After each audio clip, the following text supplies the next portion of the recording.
Hello friends, welcome to SSC coaching centre. दोस्तों, आज के वीडियो में देखेंगे रीजनिंग के महत्वपूर्ण प्रश्न।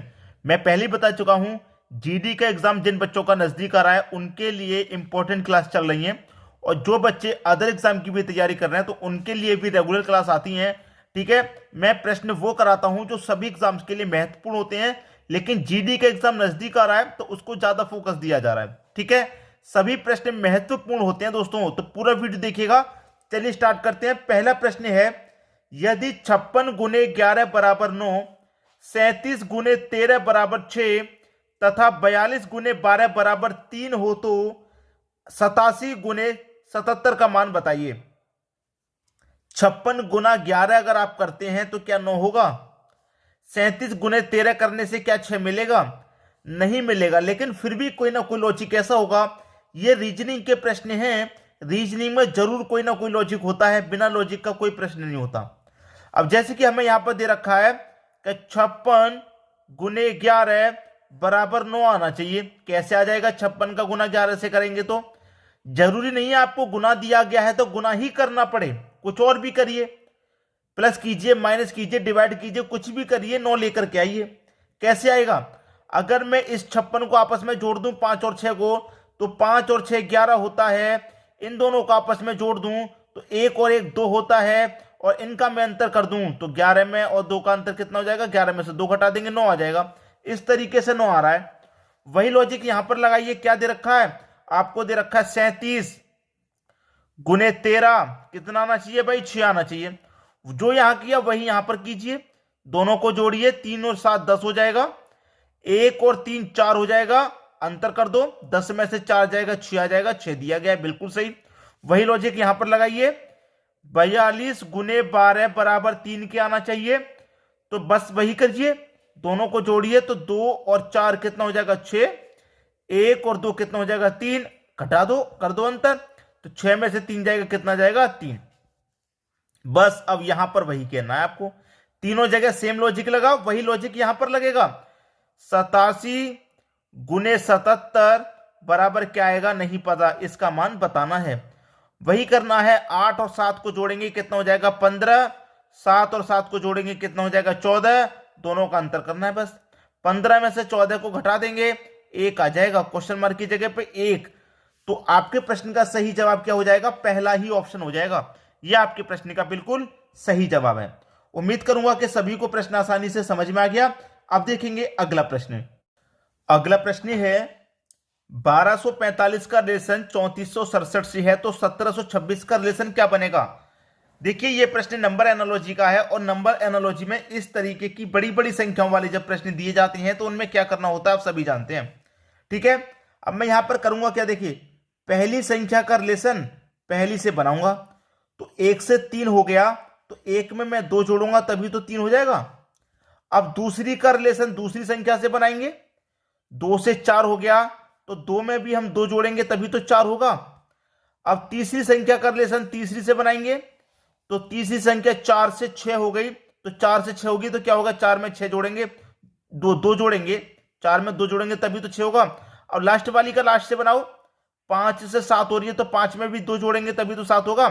तो सभी में क्या किया है? 2 जोड़ा है, पहली संख्या में, दूसरी में, तीसरी में, चौथी में, सब में 2 जोड़ करके यहां लिखा गया। तो यहां पर वही करेंगे, सब में 2 जोड़ कर लिखेंगे। पहली संख्या में 2 जोड़ के लिखूंगा तो 3 हो जाएगा, इसमें भी 2 जोड़ के लिखूंगा तो 9 हो जाएगा, इसमें भी 2 जोड़ के लिखूंगा 4 हो जाएगा, और इसमें भी 2 जोड़ के लिखूंगा तो 8 हो जाएगा। 3948 ये आपका आंसर हो जाएगा। 3948, 394 नहीं है, 3948 ये सी ऑप्शन में आपके प्रश्न का सही जवाब दिया गया है। ये आपके प्रश्न का बिल्कुल सही जवाब है। उम्मीद करूंगा सभी को आसानी से समझ में आ गया। अब देखेंगे अगला प्रश्न। अगला प्रश्न है, दिए गए विकल्प में से असंगत को ढूंढें। असंगत का मतलब है कि यहां पर आपको 4 ऑप्शन दिए गए हैं, इस 4 में से कोई 3 ऑप्शन किसी ना किसी तरीके से समान है, कोई चौथा ऑप्शन इन 3 से अलग होगा। ठीक है, कोई 3 ऐसे हैं जो किसी ना किसी प्रकार से समान होंगे, और कोई चौथा उन 3 से अलग होगा, भिन्न होगा, वही आपका असंगत होगा। तो कैसे पहचानेंगे? कैसे पहचानेंगे मैं आपको बताता हूं। सबसे पहले तो करेंगे भाई सभी का योग। मैं यहां पर सभी का योग कर लेता हूं, तो 3 और 2 5, 5 और 6 11, सभी का योग 11 आया। यहां पर सभी का योग करूंगा 9 और 6 15, 15 में एक जोड़ूंगा 16, 1 और 6 7, 7 में 9 जोड़ूंगा ये भी 16, 1 और 9 10, 10 में 6 जोड़ूंगा ये भी 16। तो यहां पर 3 ऑप्शन ऐसे हैं जिनका योग समान है 16। पहला ही ऑप्शन ऐसा है जो भिन्न है, सबसे अलग है। तो मैंने पहले ही बोला था कि कोई 3 ऑप्शन किसी न किसी प्रकार से समान होंगे और चौथा ऑप्शन अलग होगा, वही हमारा असंगत होगा। तो हमारा पहला ऑप्शन असंगत है, यही हमारे प्रश्न का बिल्कुल सही जवाब है 326। तो इस तरीके का प्रश्न आएगा। अब तो आप कर देंगे, कोई समस्या आपको नहीं होनी चाहिए। अब देखेंगे हम अगला प्रश्न। अगला प्रश्न है, निम्नलिखित श्रृंखला में प्रश्न चिन्ह के स्थान पर क्या आएगा। एक श्रृंखला, एक सीरीज आपको दी गई है 7 10 124 क्वेश्चन मार्क 1330 और 170। तो यहां पर आप पहले से ही लगाइए क्या लॉजिक हो सकता है। 7 से ही आप बनाना शुरू कर दो, 7 से ही बनाना। 7 में 3 जोड़ेंगे 10, भाई 10 से 124 तो बहुत ज्यादा हो गया, ऐसा तो नहीं बनेगा। फिर भी सोचिए, इस तरीके के प्रश्नों को करना बहुत जरूरी है आपके लिए। ठीक है, मैं पहले बता रहा हूं बहुत जरूरी है, जरूरी प्रश्न है इसीलिए लेकर के आया हूं। सबसे पहले तो इस 7 को बनाइए। 7 क्या होगा, 2 का क्यूब -1, क्योंकि 2 का क्यूब करेंगे 8 होता है, -1 करेंगे तो 7 होता है। इस तरीके से दिया गया है। अब 10 को बनाइए। 10 क्या बनेगा, 3 का स्क्वायर प्लस बन रहेगा, क्योंकि 3 का स्क्वायर 9 होता है और +1 कर देंगे तो 10 होता है। अब यहां पर आ जाइए, 124 को बनाना कैसे बनेगा भाई, 5 का क्यूब करेंगे -1 कर देंगे। 5 का क्यूब 124 होता है और उसमें से 5 का क्यूब 125 होता है, 24 नहीं 125। 5 का क्यूब 125 होता है, उसमें से -1 कर देंगे तो 124। अब कुछ समझ में आया, ऑप्शन पर आ गए हम, यहीं से आंसर लाना। क्यूब स्क्वायर, क्यूब स्क्वायर होगा। 2 के बाद 3, 3 के बाद 5 हो गया, बात समझ में आई। 2 के बाद 3, 3 के बाद 5 हो गया। 5 के बाद क्या आएगा, 6 आएगा, 7 आएगा, क्या आएगा। देखिए मैं आपको ध्यान से बता दूं, 2 के बाद 3, 3 के बाद 5। यहां पर जो संख्या चल रही है वो कैसी है, अभाज्य संख्याओं में चल रही है सीरीज। सबसे पहली अभाज्य संख्या 2, 2 के बाद में 3 आती है, 3 के बाद में 5 आती है और 5 के बाद में अभाज्य संख्या भाई 7 आती है। ठीक है, क्यूब स्क्वायर क्यूब फिर स्क्वायर होगा, क्लियर। माइनस प्लस माइनस तो प्लस होगा। ठीक है, क्या होगा, 1 हो रहा सभी में तो 1। अब 7 का स्क्वायर कर दो 49, प्लस कर दो 1, कितना आ जाएगा 50। ठीक है 50। अब 7 के बाद में अभाज्य संख्या क्या होती है भाई, 11 होती है। क्यूब स्क्वायर क्यूब हो जाएगा और फिर क्या हो जाएगा, प्लस के बाद -1।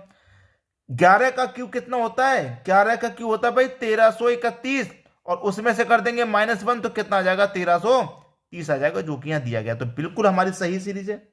ठीक है, यहां पर आ जाइए। 11 के बाद में अभाज्य संख्या 13, क्यूब के बाद में स्क्वायर और माइनस के बाद में प्लस, तो 13 का स्क्वायर 169। ठीक है, और प्लस का 1 करेंगे, प्लस का 1 है, प्लस का 1 करेंगे तो 170। ये हमारा सही जवाब क्या है दोस्तों, 50 है। ये सही नहीं है, सही तो हमारा 50 है। ये तो मैंने पूरा शुरू से लेकर लास्ट तक चेक करके बताया सीरीज हमारी सही चल रही है कि नहीं चल रही। ठीक है, सही जवाब तो हमारा क्वेश्चन मार्क की जगह पे क्या आया है, 50 आया है और 50 आपको दे रखा है सी ऑप्शन में। समझ में आ गई बात। अब देखेंगे अगला प्रश्न। अगला प्रश्न है, दिए गए विकल्पों में से लुप्त संख्या ज्ञात कीजिए। यहां पर एक सर्कल है, बहुत बड़ा सर्कल मैंने यहां पर बना दिया है। कभी भी आपको इस तरीके से सर्कल वाला प्रश्न हो और उसके आमने सामने संख्या दे रखी हो तो ध्यान से प्रश्न को सॉल्व कीजिएगा। ठीक है, ध्यान से। जैसे कि मैं आपको बताऊं, मेरा 3 है, 3 से मेरा कितना हो गया 5। कैसे हो गया भाई, आप 3 में 2 जोड़ देंगे तो 5। ठीक है, 5 से हो गया 8। 5 में आप कितना जोड़ेंगे, 3 में 2 जोड़ा 5 हो गया, लेकिन 5 में 8 बनाने के लिए 3 जोड़ना पड़ेगा, बिल्कुल सही। 8 से हो गया 13। 8 में कितना जोड़ेंगे, 13 हो जाएगा। आप बोलेंगे सर 5 जोड़ दो। अब 13 से हो गया कितना 22, तो कितना जोड़ें भाई 13 में कि 22 हो जाए। आप बोलेंगे सर 9 जोड़ दीजिए। अब यहां पर कितना जोड़ें कि हमें ये क्वेश्चन मार्क वाली संख्या मिल जाए। 2, 2 के बाद 3, 3 के बाद 5, 5 के बाद 9 और 9 के बाद यहां पर कितना जोड़ें भाई। फर्स्ट डिफरेंस है, नहीं समझ में आ रहा कोई बात नहीं, डबल डिफरेंस कर लो। सबसे पहले 2 जोड़ा था, 2 के बाद में 3, 3 के बाद में 5 और 5 के बाद में जोड़ा गया 9। देखिए 2 से 3 जोड़ा गया, 2 में 3 जोड़ा गया मतलब 2 में 1 प्लस करके जोड़ा गया। 3 से 5 जोड़ा गया मतलब 3 में 2 प्लस करके जोड़ा गया। 5 से 4 जोड़ा गया मतलब 5 में 4 प्लस करके जोड़ा गया। अब 9 से कितना जोड़ना है मालूम हो जाएगा। 1, 1 का डबल 2, 2 का डबल 4, 4 का डबल 8 जोड़ना है। तो 9 में 8 जोड़ूंगा भाई, क्लियर है। 9 में 8 जोड़ूंगा कितना हो जाएगा, 17 हो जाएगा। अब बात क्लियर हो गई भाई। 2, 3 में 2 जोड़ा 5, 5 में 3 जोड़ा 8, 8 में 5 जोड़ा 13, 13 में 9 जोड़ा 22, 22 में 17 जोड़ेंगे तो ये मिल जाएगा। 22 में 17 जोड़ दो तो 39 मिल जाएगा। ये आपका सही जवाब है 39, जो कि सी ऑप्शन में दे रखा है। बात क्लियर है। उम्मीद करूंगा कि सभी को प्रश्न आसानी से समझ में आ गया। अब देखेंगे अगला प्रश्न। अगला प्रश्न है, दी गई आकृति में कितने त्रिभुज हैं। त्रिभुज पूछ रहा है, आकृति आपको दी गई है। कभी भी इस तरीके की आकृति दी जाए, मैं आपको पहले ही बता चुका हूं कैसे प्रश्न को सॉल्व करते हैं। देखिए 1, 2, 3, 4, कभी भी इस तरीके के बॉक्स हो आपके पास, तो मैंने क्या बताया 1, 2, 3, 4 है। यहां से लेके ये काउंट करना है, अभी हम इतना इतना काउंट कर रहे हैं, ठीक है। अभी हम इतना, तो 4 है, 4 का डबल कर दो भैया, कितना हो जाएगा, 4 का डबल 8 हो जाएगा। इसका मतलब इसमें कितने त्रिभुज हैं, इसमें 8 त्रिभुज हो गए, इसमें 8, ठीक है। 8 के बाद एक ये हो गया, एक दूसरा ये हो गया, तीसरा ये हो गया, 3 हो गए। मैं इसमें तीनों जोड़ लेता हूं, ठीक है, 3 जोड़ लेता हूं। अब इसमें कौन से और ऐड हो रहे हैं वो ध्यान देना है। बड़े बड़े त्रिभुज, ठीक है, बड़े बड़े। यहां से लेके यहां तक एक ये बड़ा हो गया, ठीक है। यहां से लेके यहां तक एक ये बड़ा हो गया, 2 हो गए। वैसे यहां से बनेंगे एक ये बड़ा वाला और एक ये बड़ा वाला, तो 4 इसमें और ऐड होने हैं, तो 4 इसमें भी हम और ऐड कर देंगे। अब कितने हो गए ये हो गए 8 और 3 11, 11 में 4 जोड़ूंगा 15। टोटल 15 त्रिभुज हैं, 15 दे रखा आपके सी ऑप्शन में। ये आपका सही जवाब है।